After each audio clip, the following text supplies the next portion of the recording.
Tanzania's President Samia Suluhu Hassan has appointed her daughter, Wanu Hafidh Amir, as the new Deputy Minister for Education. 43-year-old Hafidh Amir is the Member of Parliament for Makunduchi constituency in the semi-autonomous island of Zanzibar. She retained her parliamentary seat in the October 29, 2025 general election under the ruling Chama cha Mapinduzi Party CCM, which also sponsored her mother's presidential bid. President Suluhu Hassan at the same time appointed Hafidh Amir's spouse, Mohamed Mchengerwa, as the new health minister, replacing Janista Mhagama, who was not reappointed to the cabinet. 46-year-old Mchengerwa is also the Member of Parliament for Rufiji constituency in the country's eastern Pwani region. Tanzania's former President Jakaya Kikwete's son, Ridhwani Kikwete, has also been appointed minister in President Suluhu Hassan's office.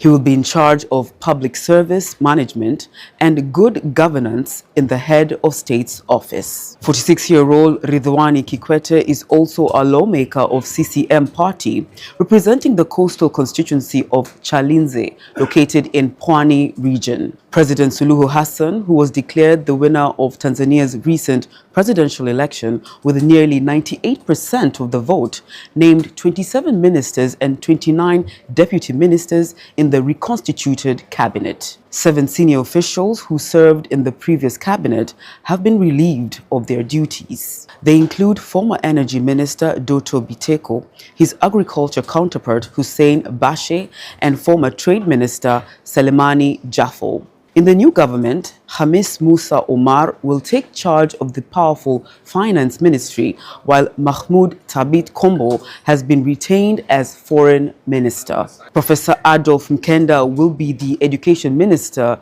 to be deputized by President Suluhu Hassan's daughter, Wanu Hafidh Amir.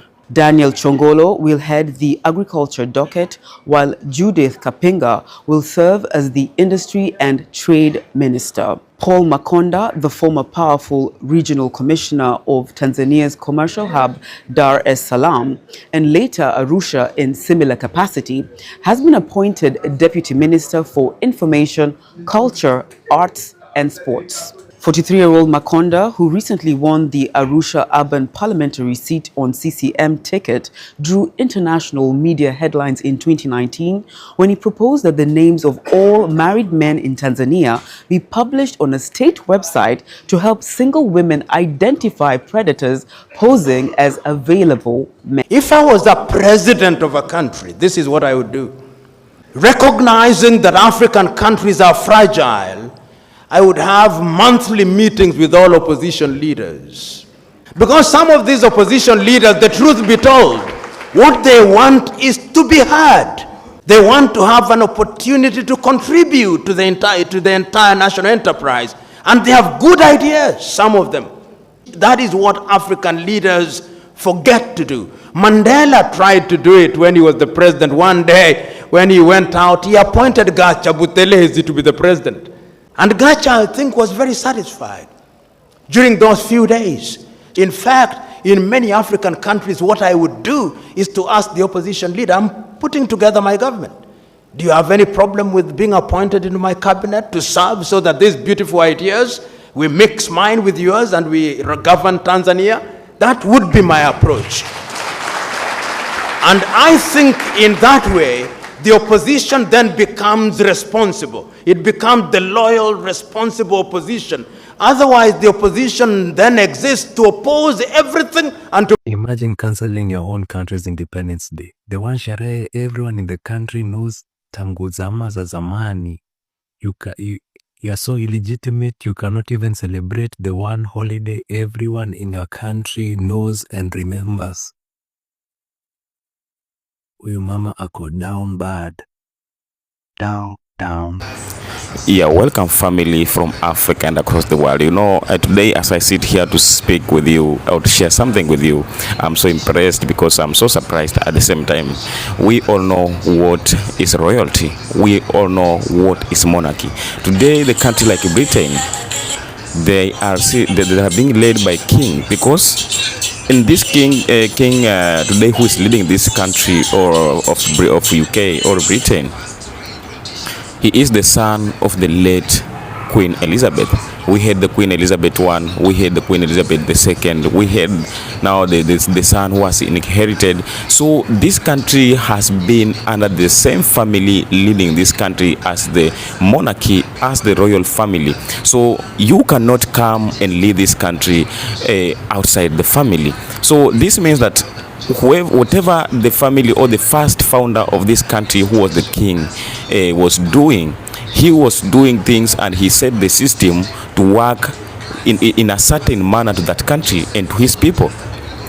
And after his departure, his wife came as the queen, who ruled the people with the system and the rules that was set by his king or his husband as a king.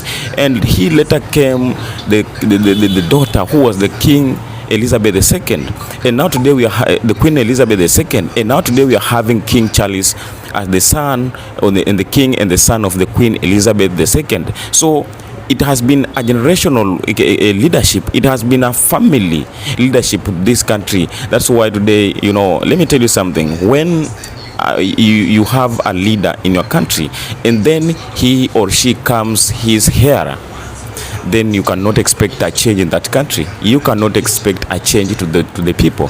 You cannot expect something new, because all that these people will be doing is to push the agenda that was set by their founders, which were their family members. So today, something like that we are going to experience here in Africa if we are not careful. If we as Africans, we are not carefully to monitoring this, and we don't come out when it's too early to correct all these messes, because East Africans don't come out and address the issues. If we don't come out earlier to address this issue and maybe try to stop it to happen, we are going to spread African into the monarchy, because we started to see this thing happen in the country of Nigeria, of Uganda, whereby today, when you go to Uganda, we have Yoweri Museveni of Uganda as the president. We have his wife as the minister. We have his son as the chief general of the defense force. So this means clearly that even after the departure of Museveni, possibly we can have his son as the president of this country, because after his father, he is the second person in command of the military base, of the military troops in that country. So this is this has the possibility of his coming to inherit the leadership or the governance from his father.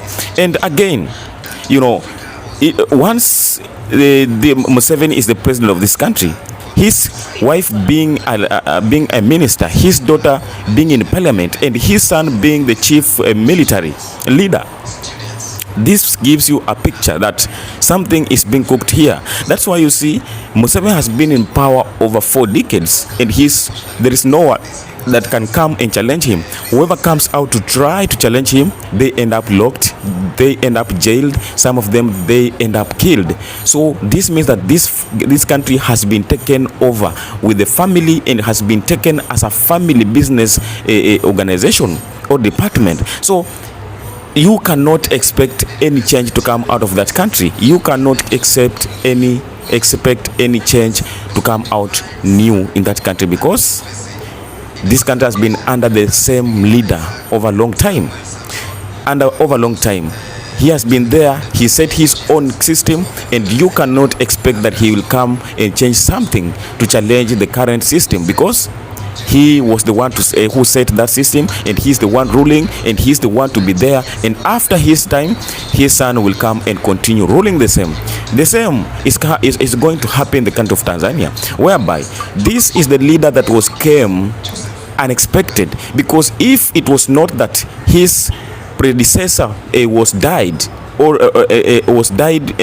during his time, then maybe we would have not been having Samia as the president of Tanzania today. But because of that incident that happened, which forced her to be sworn in and replace his predecessor as president of that country, maybe today we would have not been having the problem that today we are having in the country of Tanzania, because only after she was appointed to be the president of that country, she tested it and she felt like she cannot and she's not ready to hand over, because she tested the power and felt like power is very sweet, power is very good, and she was not ready to hand over.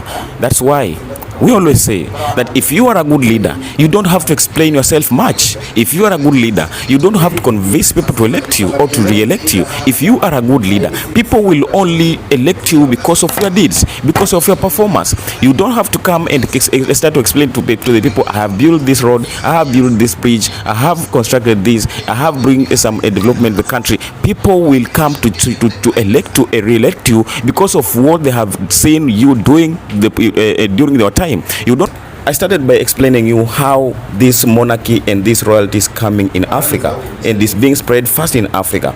Today, we saw during the Tanzania nomination of CS, this lady nominated her family members, starting with her daughter, her son-in-law, and other family members to the ministry and to the parliament. So after people complaining much, after people coming out to cry out or to cry over everything that happened in that country, she continued with his proceedings. She nominated her family members. So this means that immediately after her time, maybe her daughter will come to overtake the country. So everything that she is today setting up this country, you will never expect that maybe something new will come. You will never expect any changes, any reform to that country, because everything that she is setting today is what her daughter or any other family member will come and continue ruling using the same system, using the same policies, and using the same constitutions. So if we as Africans, we don't come out today when it's still early and condemn all that's happening in Africa, maybe we are going to make the worst Africa. We are going to make the worst Africa that we will never like. Even the people that will come after us will never find the best Africa ever, because of all that we are creating today, because of all that we are allowing our African leaders to create today. They are creating the mess that will never be corrected with the coming generation, because we are the only people who can correct this when it's too early, because we are here by the time it's being created. So it is the time that we have to stand up now. When we saw things happening in the country of Tanzania, some people coming outside, people who are not Tanzanians, going on the streets, going and crossing the borders to go and fight for this great country, it is not because these are the people who like chaos or who like violence, but at this time, I believe that each and every African youth is dreaming about liberating African continent. So whenever we see something bad is being done in our neighboring countries, we cannot just sit down and watch things happening and maybe we assume like nothing is happening, because all that is happening today in the country of Uganda, in the country of Ghana, in the country of Nigeria, if we as Kenyans sit down today and watch over happening and we assume like nothing is happening, all that is happening today in that country, it might happen tomorrow in your country. It might happen tomorrow in my country. So it is our responsibility to make sure that we don't allow this virus to spread in African continent, because all that is happening today in Africa being done by our African leaders, it is very dangerous, and it is very dangerous like a virus, like a cancer, because if we let it spread across Africa, then we cannot deceive ourselves that it will come a day we'll go and recorrect all this. It will come a day we will go and heal this, because this is the only time that we are able to prevent it before it is spread across Africa, across the continent. It is our responsibility to make sure that we are not going to allow this to happen, because if we let this to happen in the country of Tanzania, if we let this to happen in the country of Uganda, whereby immediately after the departure of Museveni, his son will come and take over this country, then this will be already automatically be turned as a private or business matter, and no one will come in Uganda to correct this country or to bring reforms in this country. At this time, this is the time that we as the Africans, we are fighting for liberation, for good governance, for unity, and for independence. So all this that we are mentioning today cannot happen. It cannot happen if we are not ready to sacrifice ourselves. This cannot happen if we are not ready to stand up and go to fight for it. Because I believe that liberation and freedom can never come when we are in a comfort zone. It cannot come when we are sitting down and giving chances and opportunities to our greedy leaders when they are doing all that they want to do and all that they feel like it's good for them. All this freedom cannot come when we are not ready to go and sacrifice.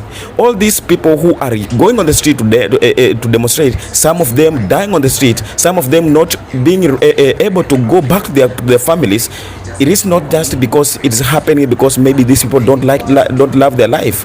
It is happening because we believe that liberation requires sacrifice. Liberation requires death. Liberation does not come easy. It doesn't come easy. So we can say, or I can say, that the country of Tanzania has been so silent over a long time. It has been so silent over a long time. But it's not their fault. It is not their fault, because at this time, for the country of Tanzania and Uganda to be or look like the country of Kenya, a lot need to be done. A lot needs to be done, because at this time they have first to start to fight for the reform and new constitution of that country, because at this time, up to this date, the country of Tanzania is still living under the colonial constitution, whereby only the president has the much power that no one or any citizens is allowed to go and challenge the president. Whenever the president comes out with idea or anything, you cannot go and question. You cannot go and challenge. You have to allow and agree anything that the government or president passes as a bill or as a law. So this is limiting the people of Tanzania not to do, because even today, if you go on the street to demonstrate and you be arrested, we've seen what happened the other day. The protesters were arrested. They were charged with the treason cases. So this means that you have nothing to go and defend yourself in the court of law. You have nothing to go and tell the judge that you are going to demonstrate, maybe trying to ask for your right, because the constitution does not allow you to go and protest demanding your right. That's why Samia came out clearly and asked the people, which right were you going to ask for on this protest or in the street? Which right? Because she is asking this with confidence, because she knows well that the constitution does not allow anyone to go and demonstrate in the country of Tanzania.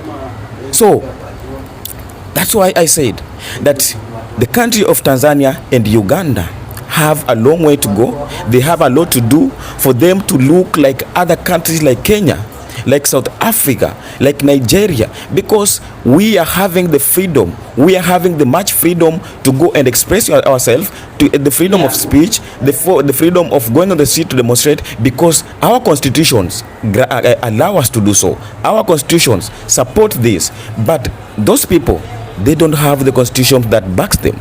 That's why even if today you go on the street to demonstrate, you will be arrested, and after that, the police have the right to kill you. The police have the right to jail you, because they will say that you are violating the law, you are going against the constitution, because at this time this constitution still protects them, still covers them, and give them much power. So if we are not going to address these issues, if we are not going to speak about this, then we are going to put Africa in a very bad position. We are going to put Africa in a position. So this is our time that I feel that's the best time we as Africans, we have to stand up and protect one another, because we are not only fighting for Kenya, we are not only fighting for Nigeria or Uganda, but we are fighting for the entire continent. Because if we liberate Kenya, if we liberate Tanzania, if we liberate Nigeria, all these great countries, all these African countries are liberated, then automatically African continent will be liberated, and we will stop all these bad governance and everything that our greedy African leaders are doing. We are not going to give them chance to continue doing all that they are doing. So I think that you've understood all that I came to speak. You know, today I've come to speak much because whenever I sit down and watch how things are happening in some of the African countries, I feel like we are so lost. we are so lost. And if we cannot act now, then it means that we have a problem. We have a problem that will not only affect us, but the entire generation of Africa will be affected. So I always remember the words of Julius Malema, once said that we might not be there when Africa will be liberated. We might not be there when Africa will be one government, one army, one currency. But the people that will be there will appreciate the struggle that was being made by us today. So it is better to die fighting for this today, to make tomorrow's life better and tomorrow's life brighter, because we cannot live suffering and allow our coming generation to come and suffer the same as how we are suffering. It is our responsibility and our time today to make sure that we make we bring revolution, we bring the change, and we make Africa the better place as how it was created. So consider subscribing, sharing. I appreciate your support. I appreciate your time for you being here each and every day, because we need to come out and address these issues, because no one else will come to address this unless we do, unless we take this time to do this. Thank you for being here each and every time. This is the Black History, and I welcome you more and more every day. I need you, because this cannot be done only by me or anybody else, but it can only be done by all of us if we join our hands together and speak one voice. Until next time, we can do the same. Thank you very much for being here each and every time. I appreciate your support. You are doing great, and I'll make sure that I respond to each and every comment that pops in my comment section, because we need to share our views.